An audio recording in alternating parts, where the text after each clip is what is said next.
Emily Parker stood up for a biker, and the whole town turned against her. But that evening, 217 motorcycles rolled into town, and no one ever saw her the same again.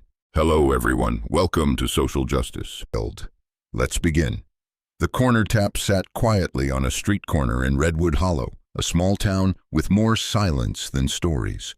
The bar smelled of old wood and malt, and behind the counter stood a 35-year-old woman trying to hold on to memories of her father with each passing shift.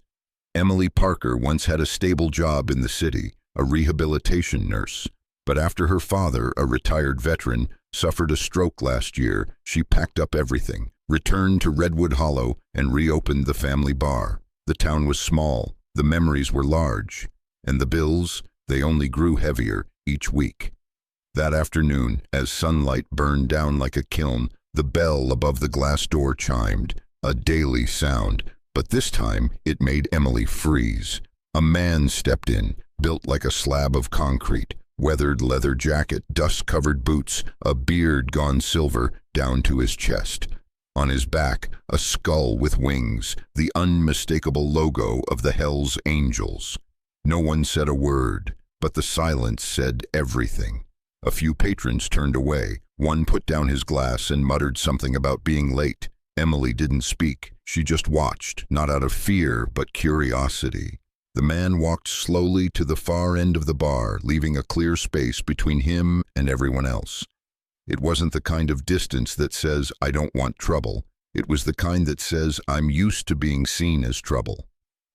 Emily poured a cold beer and placed it gently in front of him. She didn't say much. Just, burger and fries this afternoon, if you're looking for something quick. The man looked up, pale blue eyes, red from exhaustion, but behind them, something heavy, worn, almost sorrowful. Thanks, anything's fine, as long as it's fast. I'm on my way to Riverside Hospital. Emily nodded, but she didn't walk away. There was something in his voice that made her pause, and so she asked, softly, like asking a neighbor, family? A beat of silence.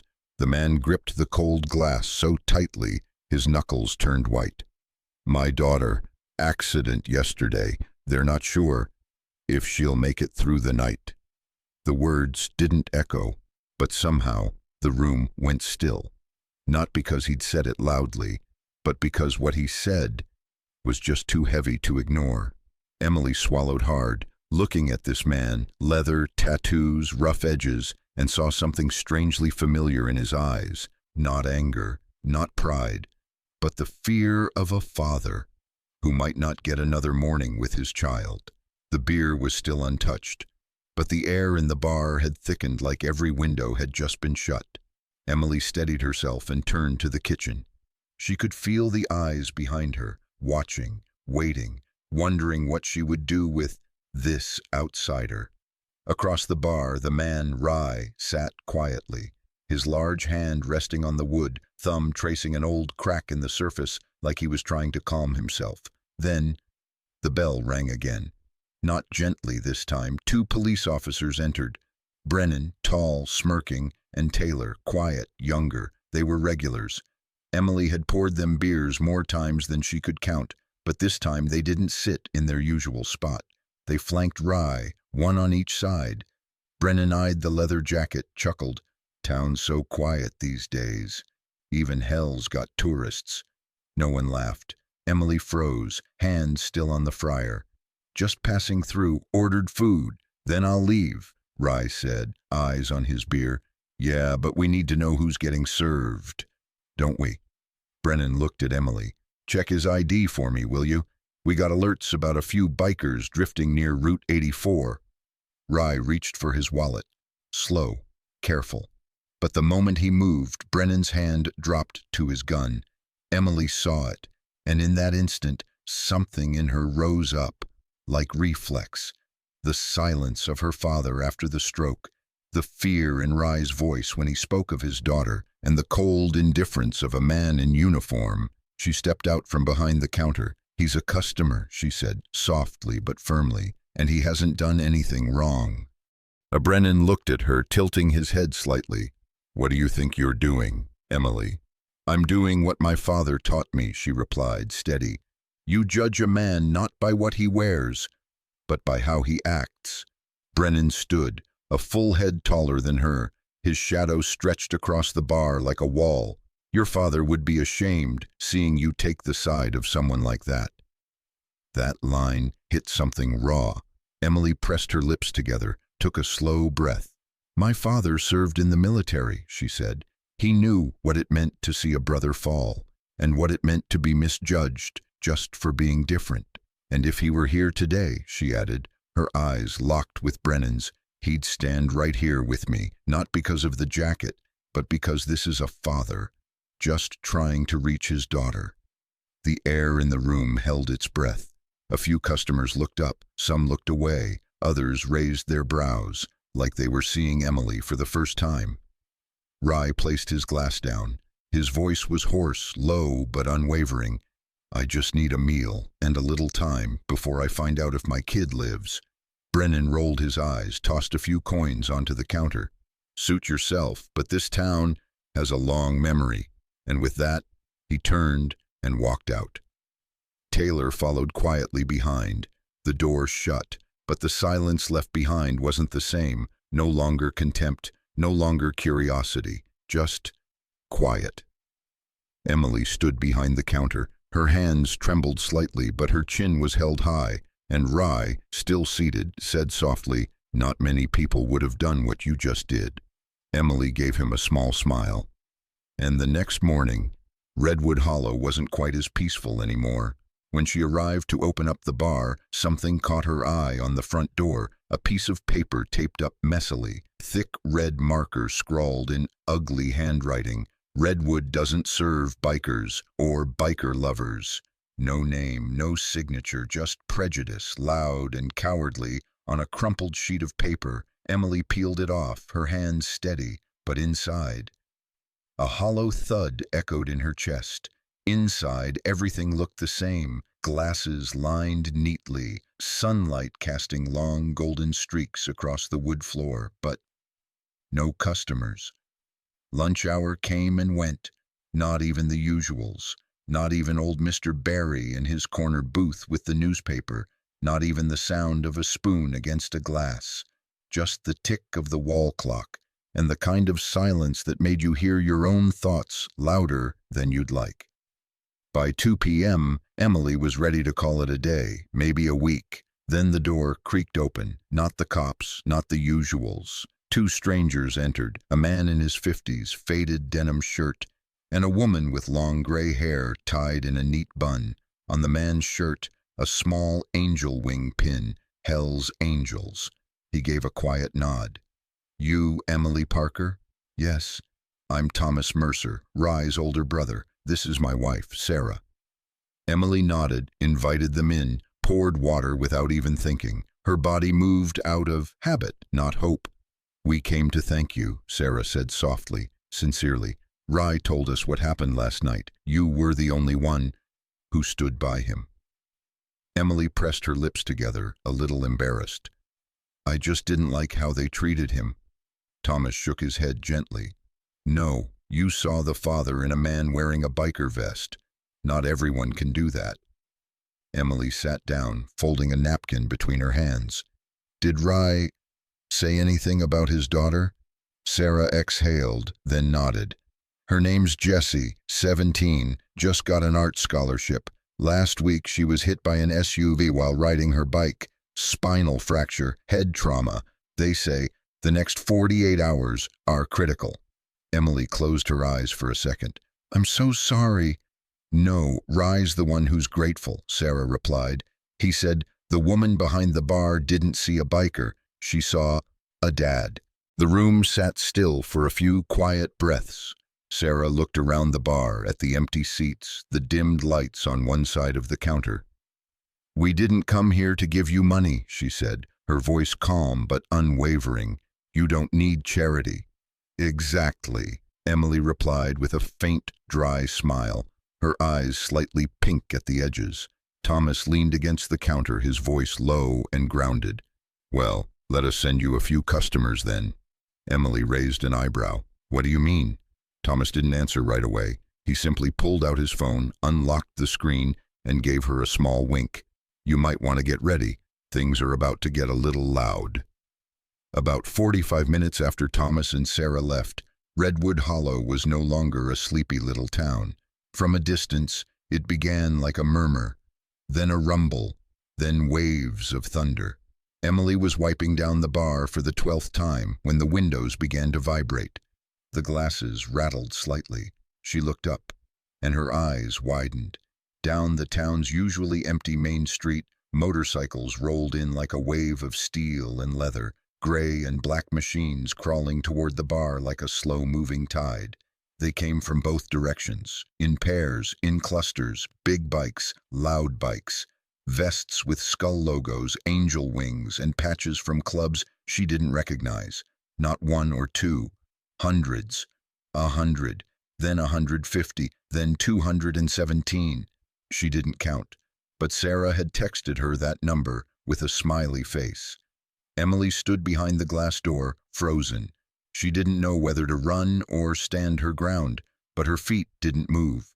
Each biker dismounted, removed their helmets, nodded toward her like she was someone they already knew. No shouting, no chants, just quiet steps, purposeful, like a silent pilgrimage of loyalty.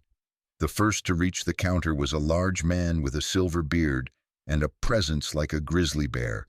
He reached out a hand, warm, firm. You must be Emily. I'm Marcus. I run the Riverside chapter. Rise, one of ours.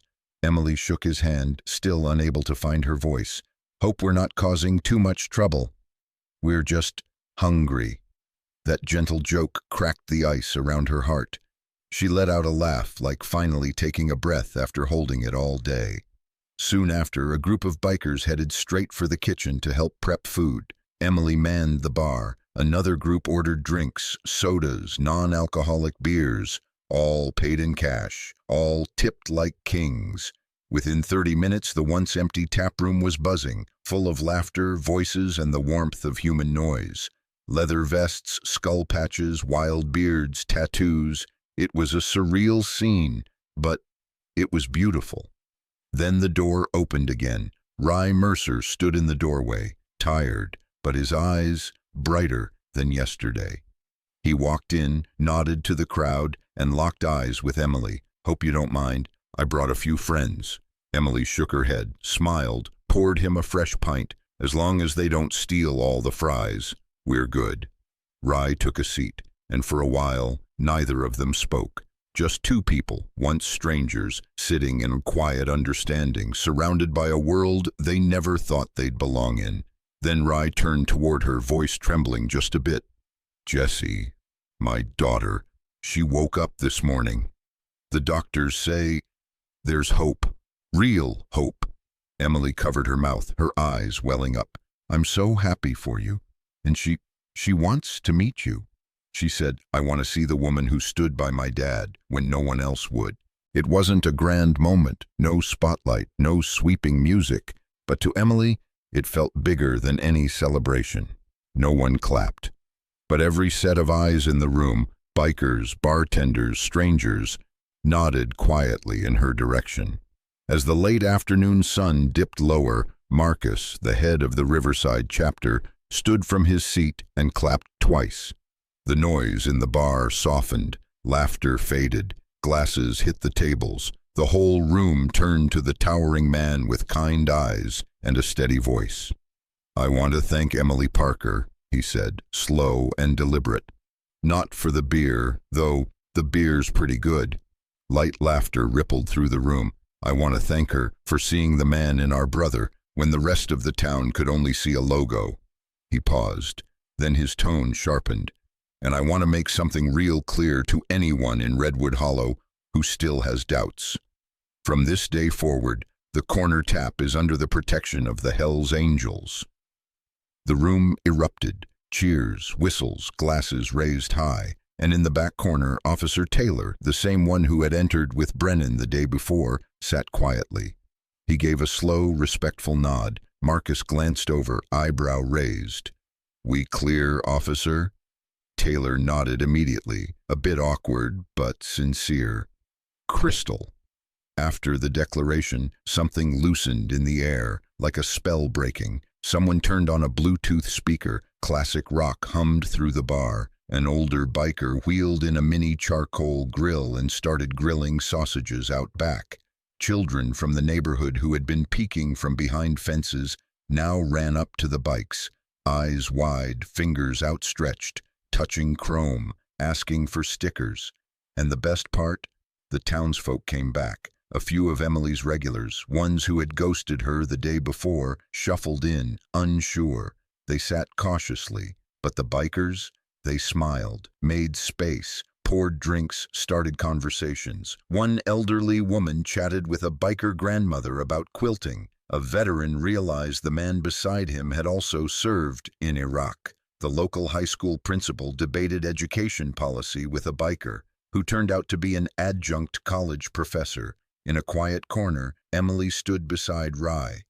"You know," she said, "I never thought someone in a leather jacket could make me feel less alone." Rye chuckled softly. "And I never thought a small-town bar owner could save a man like me." He paused. "Jessie still wants to meet you, and I think she's really gonna like you." Emily nodded, her eyes glistening. "I think I'm gonna like her too." As night fell and the bikers began to leave in small groups, Rye was the last one out the door. But before he left, he turned back, walked up to the bar and placed a small leather bag on the counter. "For you," he said.